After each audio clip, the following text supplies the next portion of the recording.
I want to thank you all for coming and joining us today to talk about nighttime dryness. Nighttime dryness is definitely something on the parenting checklist to say like, yep, out of diapers at night, done with diapers altogether. It's definitely a nice feeling, but a lot of anxiety can go into transitioning to undies at nighttime.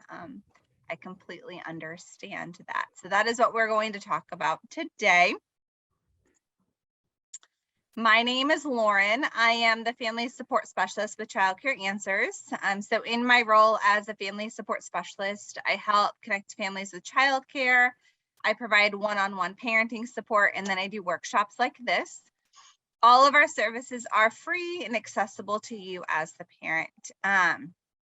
So as I'm talking today, I might share some suggestions that you want to try, or you may be thinking like, oh, I've tried all these, it's not working, I don't know what else to do. And then go ahead and just send me an email. We can schedule a one-on-one Zoom session and chat, because every child's different, every parent is different, every situation is different. So hopefully these are great tools to help you think about transitioning to undies at night, or overcome some challenges that have come up. But at the end of the day, connecting one-on-one sometimes is the best when it comes to toileting.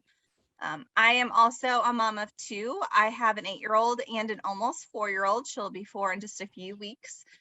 So we have tackled the switch to undies for both kiddos.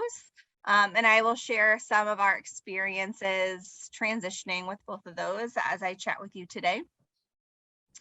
And then I also have experience as a TWOS teacher. So I taught 2-year-olds for a very long time. So I have potty trained children in kind of a group setting before. We didn't necessarily do nighttime, but we definitely tackled nap time. And that can be a beast in and of itself. So I come to you with that kind of expertise or that experience to be able to share with you about toileting. So Child Care Answers is part of a larger network of resource and referral agencies across the state. We have a team of family engagement and family support staff across the state that supports you as parents and also connects with local community work agencies to provide workshops and also to work with their families as well.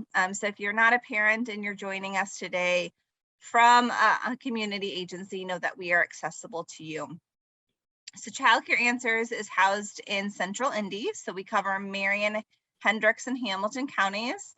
But the work that we do across the state is seamless. So if you want to connect with me and then you want to meet with somebody face-to-face and you're not in those 3 counties, it's a very easy, warm handoff to that support staff who can help you. We are also very active on social media. So if you do not follow us currently on Facebook, Twitter, Instagram, all of those places, do it. We post all of our upcoming workshops, as well as we have our Family Friday events every Friday that provides a little bit of information for families, some tips, some tricks, and some additional resources and supports. Last Friday was highlighting Hispanic Heritage Month, and so we really bring some exciting things to the table for you all. We also record all of our workshops. So today's workshop is being recorded and we house that on YouTube. So a child on the younger end of potty training and how to kind of recognize those signs of when it's time to switch to undies at night and how to go through that process. And then a group of kiddos kind of across the gamut. So early to the end of kind of the age range for nighttime training, and some strategies to kind of move them all along. Because with toileting, a lot of toileting, peer pressure works for toileting.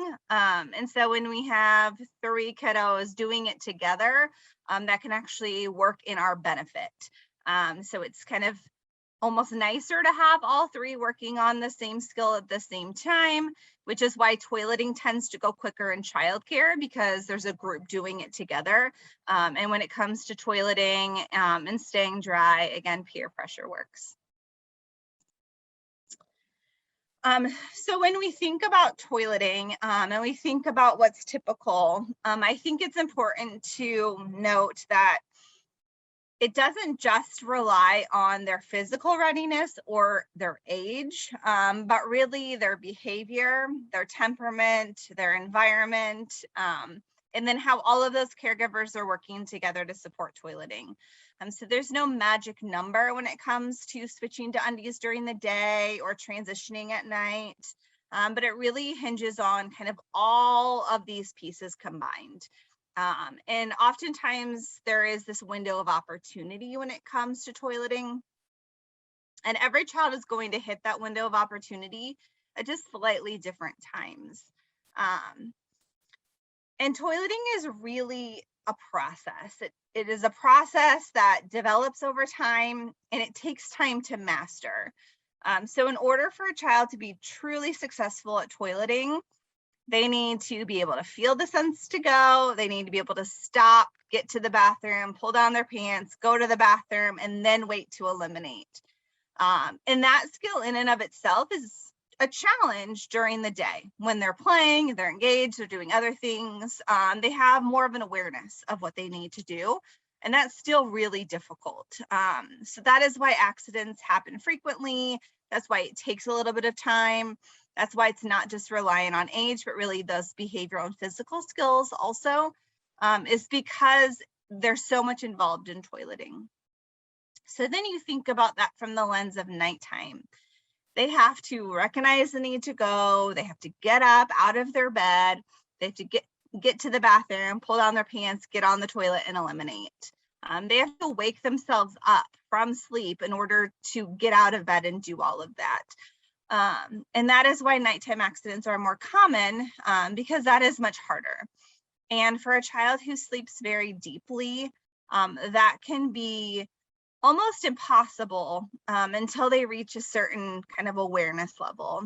That's not necessarily an age, but just kind of this developmental progression of awareness. And so there are some things as parents that we can do to help heighten their awareness or get them to become more aware of at night of what their body needs and what their body is telling them. So when it comes to nighttime readiness, there really are kind of these signs that, okay, it's time to make the leap, or it's time to have the conversation about making the leap. And as you were speaking, some of you were already mentioning some of those readiness signs that you were kind of noticing in your kiddos. So one of the signs of readiness is that they're consistently waking up dry. And that doesn't mean that every morning they're dry or every time they wake up from nap they're dry, but that it's happening fairly regularly. And we're starting to notice some dry spouts, especially if we're noticing like a 2 to 3 day window of waking up dry. Your child may not be waking up fully dry, but you also might be noticing that diapers just aren't as wet and heavy in the morning as they used to be. They're lighter, maybe they're eliminating once at night, but then they're holding their morning urine to go to the bathroom and eliminate rather than having kind of a second pee in their pull-up in the morning. They're interested in and asking about wearing underwear at night. If they are not interested in it, then it usually doesn't work, regardless of whether we have the other signs going on. If they don't show interest and they are not invested in the transition, then we're probably not going to see success, and we need to kind of pull back and wait a tiny bit. On the flip side, rather than being interested in wearing underwear, they might be super disinterested in wearing a pull-up. They're complaining about wearing a pull-up. They're throwing a fit at night about putting a pull-up on. They might start saying like, I don't want to wear a diaper, I'm not a baby. And so they might not be interested in wearing undies, but they're not interested in wearing a pull-up. And that's kind of the same thing when it comes to interest. They also might start taking their diaper off at night, which is the fun one, that you wake up in the morning and their diaper's in their bed, and they may have peed the bed because they took their diaper off, that they're starting to show some discomfort with wearing a wet diaper at night. And then lastly, which is not the end all be all when it comes to readiness, is that they're waking in the night to use the toilet, or they're waking really, really early in the morning, like 4 or 5 a.m. because they need to go potty, because they've held it kind of all night and then they need to eliminate. That again is not the end all be all, because some kiddos cannot make the connection of waking or holding it until they don't have a pull-up any longer. So that is a skill that we may not see at all until the pull-up is no longer on, because they have that safety net. Like, this isn't even something that they're worried about or is on their mind, because they know I can just go in my pull-up and it's fine. So if you're seeing some of those signs of readiness, then it may be time to make the leap into undies. So as far as kind of this age range goes, which is why I say that there's no set age of when we're ready to make that leap into undies at night, but there's kind of this window of opportunity. So nighttime dryness typically comes between the ages of 3 and 7. Kiddos are going to hit usually within this window. Boys tend to be later than girls, but not always. My son was nighttime dry at 2.5, which is like not typical at all. He's like way out of the range of typical, which is why I say some kiddos don't necessarily fall into this. My nephew is a very heavy wetter, and he is a very deep sleeper. And he was still in a pull-up until he was about 10 and still wetting the bed, and even still wets the bed on occasion. So again, you have kind of both ends of the spectrum there, but most children achieve nighttime dryness between the ages of 3 and 7. And even once they've achieved nighttime dryness, accidents still happen. It's a part of the learning process. So when our child does have an accident, whether it's during the time that we're transitioning them to undies or after they've been in undies for a while, it's important to kind of stay calm. Don't scold them or discipline them or shame them. Just say like, oh, you forgot to get up this time. Next time you'll get it. Or let's just clean you up and go back to bed and you'll be all right. So that they don't feel shame with peeing the bed. When we discipline or scold our children for accidents, it actually increases the likelihood of an accident happening, which is then the opposite of what we're really wanting in the end. Because it creates fear, which then kind of they hold things in or they release things when they're not wanting to release things, and it's counterproductive. We also want to be prepared. So have a change of undies handy, have sheets handy, always know where you can pull those things from in the middle of the night, or have a game plan of if your child does pee the bed and the bed is wet, of like moving them to the floor or whatever your plans are, so that it doesn't have to be this whole production in the middle of the night and everyone can go back to bed. And then clean them up immediately, talk about it the next day and just say, hey, everybody makes mistakes. Everybody has accidents. It's all right. It's all about the learning process. You'll get there, so that they kind of feel validated that it's fine. I'm okay. I'll get it next time. No big deal. So that is kind of the age that we would expect for toileting. And something that I mentioned is this window of opportunity. So when it comes to big pieces of development for young kiddos, we usually find that there's a window of opportunity where if we catch a child within the window of opportunity, things click very quickly. So take PASI, for instance. So transitioning off of PASI. Oftentimes there's this window of opportunity when it comes to transitioning off of PASI when they're in their toddler years, they're no longer an infant, they have awareness of the PASI, they have language skills, the 2-year-old molars have already cut through, and they're beginning to use their PASI to chew, which is usually kind of like during and right after the 2-year-old molars have cut. They're starting to chew on their PASI, you're starting to notice some chunks missing out of the PASI. That is like your window of opportunity to say, hey, I see that you've been eating your passy. Your teeth must have been hurting. Your teeth are cut through now.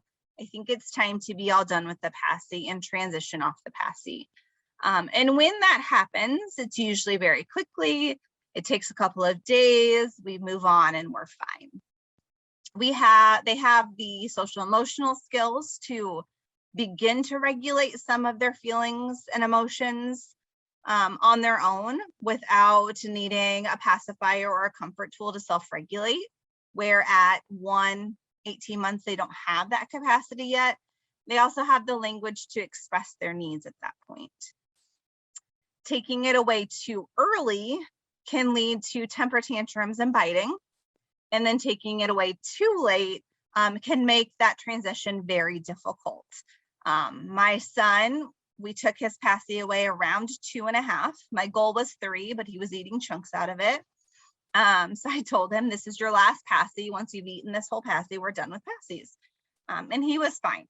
He had a couple increases of temper tantrums out of that, and he just needed some extra love and reassurance to get through them. But for the most part, he transitioned very smoothly, and he is not a kid that transitions well. Never has been and never will be, but that transition was smooth because we caught him within the window of opportunity. With my daughter, she's the baby. She'll always be the baby. She's our last one.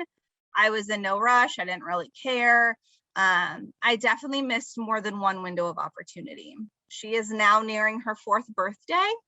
And when we talk about taking passy away, and now it has to be more extravagant than it was with my son at 2.5. It's like the passy fairy has to come. We're going to pack up our passy and the passy fairy is going to take it. She's like, but I love my passy so much. And she transitions very well. But because we missed the window of opportunity with that transition, it's going to be difficult, which is why I've been avoiding it. And I'm like, going over, you're not going to go to college with the passy. It's fine. We'll be all right. We're going to Disney in a few weeks. So I keep rationalizing that, like, you'll sleep better in Disney. The plane flight will be easier if you have a passy. There's always something, because I don't want to make that leap because I've missed our window. And nighttime dryness is the same thing. Daytime dryness is the same thing, that our kiddos will give us these readiness cues or these warnings that I'm getting ready to be ready for a transition. And nighttime dryness is when they have awareness, they're staying dry for a little bit, their diapers aren't as wet, we make the leap. And when it comes to this leap, it is better to go too early than to wait too long. It is better for them to have a couple accidents than to wait too long in this transition, because they get comfortable and they're fine peeing in their diaper and they don't have the motivation to stay dry. And I'm going to give you a couple tips for what to do if your kiddo is having frequent accidents, or if they pee a lot, to help them get through the night. But again, it's better to do this transition sooner rather than later, because waiting too long can actually delay the window, or delay training them at night. I just lost my words.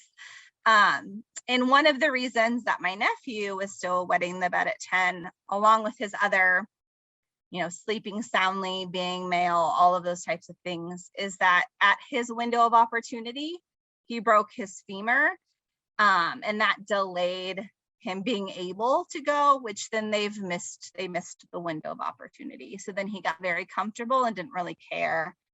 And he needed those social reminders, and kind of that fear of spending the night at friends' houses or things like that, to have that kind of behavioral motivation to stay dry.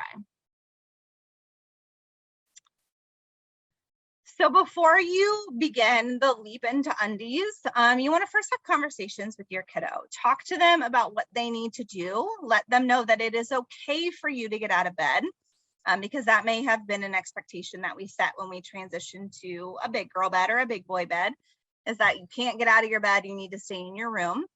So giving them that permission to get out of their bed to go to the bathroom or to call you or whatever they need to do. Read books about going to potty at night, and talk to them about what it means to wear undies at night, reassuring them that accidents are okay. And then practice. So put a potty in their bedroom and encourage them to get out of their bed and sit on the potty during awake time as kind of fun, like, let's try, here's your reward for doing it. We have a potty party, we sing some songs and we clap. Getting them used to kind of that routine and building muscle memory. This is how we go from sleeping to getting up to going to the potty and then going back to bed. Also, part of this practice is transitioning at nap time. So starting first with nap time, getting comfortable, getting up and going to the bathroom, or holding it for a certain amount of time, and then making that leap at night.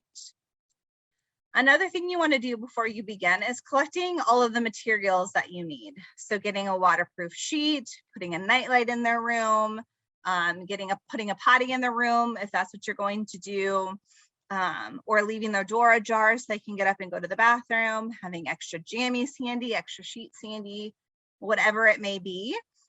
This is the time that we transitioned our kiddos out of feedy jammies so that they could get up and go to the bathroom easily without having to kind of unzip themselves and all of that. My son's back into the feedy jammies at 8 and loves them, but he did not wear them when he was 2.5 and 3 because he needed to be able to get up and go to the bathroom quickly.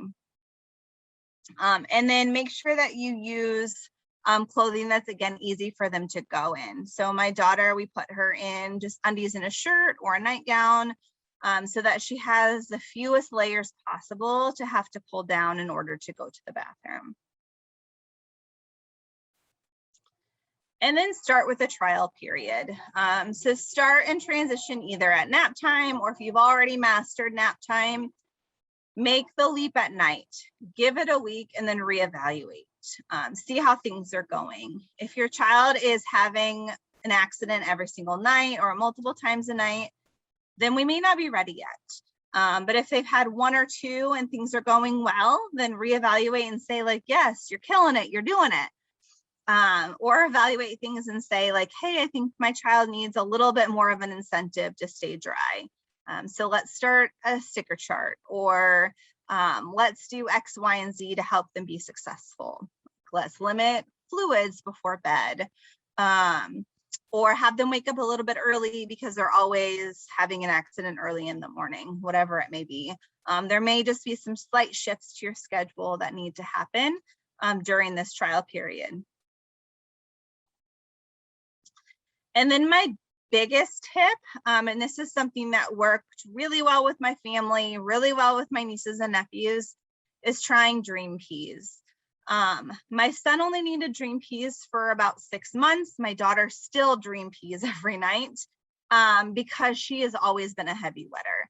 We had to transition out of cloth diapers at 9 months because she was soaking through so many every hour that she's always peed a lot. So what a Dream Pee is essentially waking your child before you go to bed, sticking them on the potty so that they eliminate, and it gets them through to the morning to stay dry. It can be just the ticket for a kiddo who is a really, really deep sleeper or a really heavy peer to get them to be successful all night.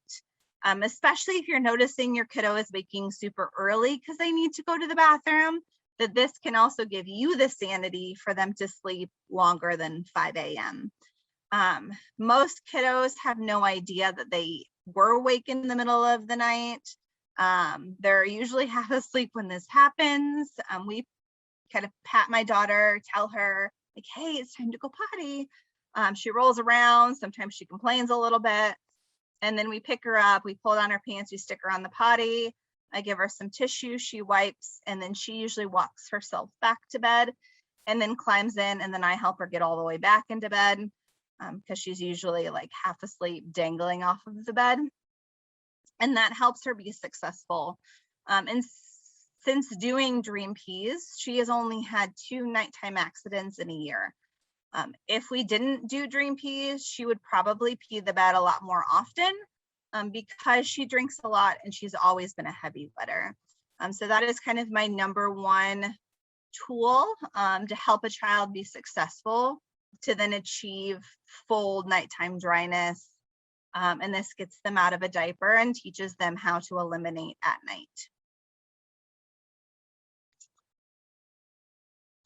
And then lastly, another trick is using rewards and reinforcers. Just like you used rewards and reinforcers to switch to undie in the first place, having a tangible reward can really help that transition go smoother. So giving them something to earn, whether it's a high five, a hug, a song, M&M, a date, an extra book, whatever it may be, giving a reinforcer helps kind of them connect. If I do this, I get this. And it's all about behavior modification and that muscle memory of changing behaviors. So you know your child well, you know what motivates your child, you know what's going to be helpful for them. My daughter loves a good sticker chart. So something that we did with her as we were transitioning out of the crib is that she had this sticker chart and she had to fill up the whole sticker chart. It was 30 days of staying in her bed and not getting out of her bed now that she was free. And then her reward was that she got to pick out a big girl bed. So kind of moving from that toddler bed to a big girl bed. And she got her stickers every day for 30 days. And so we had to eat our words and go buy a toddler or go buy a big girl bed. But it was something that she could really own and look forward to. She was part of the process. For toileting, it was M&Ms. Staying dry at night earned her 1 M&M in the morning. And that's not a lot, but for her, it was something that she wanted. She also loves snacks. That should be her middle name. So earning that was really important for her. For my son, he loves quality time. So staying dry at night, he got to earn an extra book the next day, or extra iPad time snuggles in the morning. And that is something that he really strove to achieve because he wanted to spend extra time with us. For other kiddos, positive praise and just telling them that you're proud of them is a reassurance and reinforcer enough. So again, every child is different. So when to seek help. So there are definitely going to be times that your child's inability to stay dry at night has nothing to do with anything that you're doing, your routine, nothing. There is something that just needs extra attention. That is the same for daytime dryness as well. So when to seek help is if you know that your child's ready. They're showing all of those readiness signs, but they're still struggling, even after you've tried all of these strategies. They have a diagnosed special need and your typical toileting tactics aren't working. And that's usually an opportunity to connect with your pediatrician, but also your child's therapist to create a game plan together. If they're frequently bedwetting as a school ager. So once they've passed kindergarten age and they're in underwear and they are peeing the bed several times a week, that is a time to connect with your pediatrician because they may want to do a sleep study or a urinalysis or refer you to a urologist to see if there is something else preventing your child from being able to hold pee at night. They are over 4 and they lack complete interest of toileting at all. And this is day and nighttime. This is not just nighttime. If they've mastered it during the day, then we don't have this going on. They're definitely interested. They're successful. We just have to work on the next step. And then if you aren't on the same page as your child's teachers, and this is true for nap time. So if you are having your child in undies at nap time at home, your child is successful and childcare is not reciprocating that and you want them to be, that may be a time to connect and reevaluate things and create some goals for your child together as a team. Or if they are pushing it on one end and you're not seeing the readiness signs on the other side. When in doubt, speak with your pediatrician and know that I am available for a one-on-one consultation. We can hop on Zoom together and kind of chat and brainstorm. Like, this is what I've tried. This is my child's temperament. This is what I'm seeing. This is what I'm not seeing. And we can create goals to help you kind of get there. Any questions? So reluctance to try to go potty. So they're kind of lacking interest in even making the attempt to go. At that point, they're not behaviorally ready for toileting. So I would build interest. So kind of push back on the actual going of the potty and build interest. Watch shows, read books. Daniel Tiger potty training episode is money. It really helped both of my kids. And I say, even though I'm doing this training, I have my background that Daniel Tiger single-handedly potty trained my kiddos. But potting is one of the very few things that young children can control. They can control sleep, elimination, and eating, and that's really it. And so they use it as a form of control if they're being pushed into toileting. So it's kind of backing off and helping build interest. So again, reading stories, watching shows, having their baby dolls practice going potty, talking about pottying, having them watch you go potty, recognizing when they might need to go, and just kind of very casually saying like, oh, I see you're wiggling. That must mean you need to go potty. Offering the toilet, but not forcing them to go. If you're finding that there's fear around toileting, so if they're afraid of falling in, which is why they're reluctant, then you can have them sit backwards on the toilet so they're facing the tank. It holds them differently. It's really nice for girls because it opens them up to go so that they're not getting splashback, which then can cause infection as well. And it's great for going number 2 because it pushes the muscles differently and it makes them feel safe that they're not going to fall, so they can focus on actually eliminating rather than holding themselves up.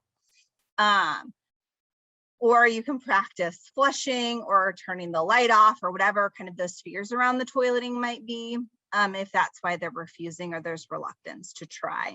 But typically, if they don't even want to like sit on the potty, it's because they don't feel like they have control over it or there's fears. And so it's just building interest and comfort at that point.